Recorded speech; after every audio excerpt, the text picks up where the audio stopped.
Alors, voici comment on fait pour additionner des fractions à l'aide de modèles. Alors, notre premier modèle, c'est la droite numérique. Alors, si on a l'addition des fractions 3 quarts plus 1 sixième, première chose qu'on doit faire, c'est trouver un dénominateur commun. Alors, il peut y en avoir plusieurs. La manière la plus facile pour trouver un dénominateur commun, c'est simplement de faire 4 fois 6 et ça va donner 24. Donc, le dénominateur peut être 24. Mais 24, c'est un peu gros, on peut aller plus petit. Donc, si on regarde dans la table de 4 et on regarde dans la table de 6, le dénominateur commun le plus petit, ce serait 12. Donc, si on y va avec 12, alors 3 quarts, pour avoir un dénominateur commun de 12, on va faire fois 3. 4 fois 3 fait 12. Donc, va faire 3 fois 3 qui va faire 9. Donc, la fraction équivalente à 3 quarts avec un dénominateur 12, c'est 9 douzièmes. Alors ici, pour 1 sixième, pour trouver le dénominateur qui est 12, alors c'est 6 fois 2 qui fait 12. Donc, 1 fois 2 fait également 12. Ça veut dire que 1 sixième est égal à 2 douzièmes. Maintenant que nous avons nos dénominateurs communs, qui est le 12, on peut aller placer nos données sur la droite numérique. Alors ici, j'ai la valeur du 0 et 12 lignes après, j'ai la valeur du 1 parce que 12 sur 12 est égal à 1. Alors, voici comment faire pour déterminer avec la droite numérique qu'est-ce qu'est la réponse.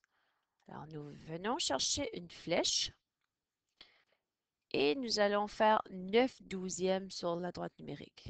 On commence à 0. 1, 2, 3, 4, 5, 6, 7, 8, 9. Alors, ça, c'est 9 douzièmes. Et j'ajoute ensuite 2 douzièmes à ça. Donc, je vais juste changer de couleur. 1, 2.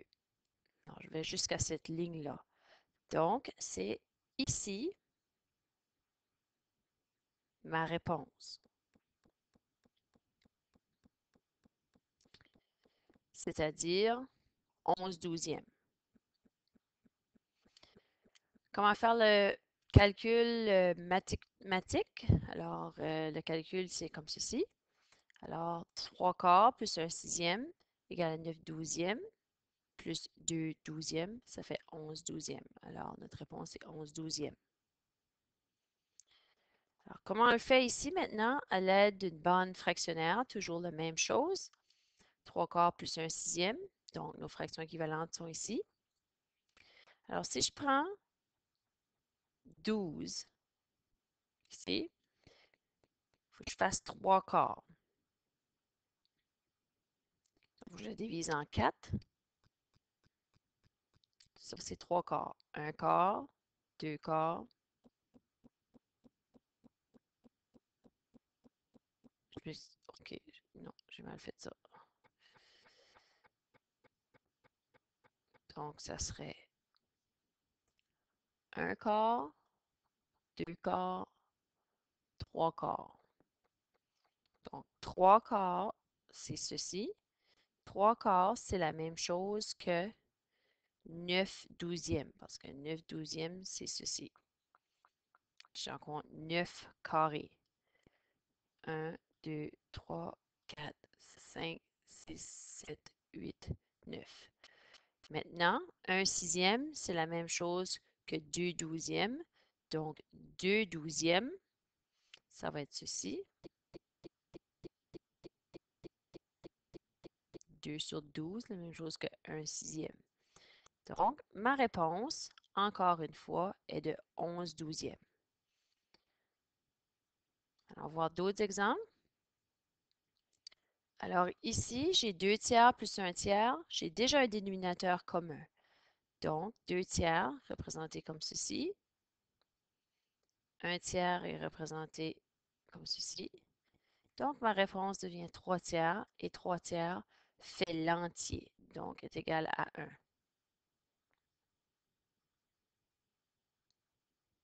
Ici, c'est l'entier. Un dernier exemple. 1 quart plus 1 demi. Donc, la bande fractionnaire divisée en 4, un quart, c'est ceci. Un demi, c'est égal à 2 quarts, donc 2 quarts.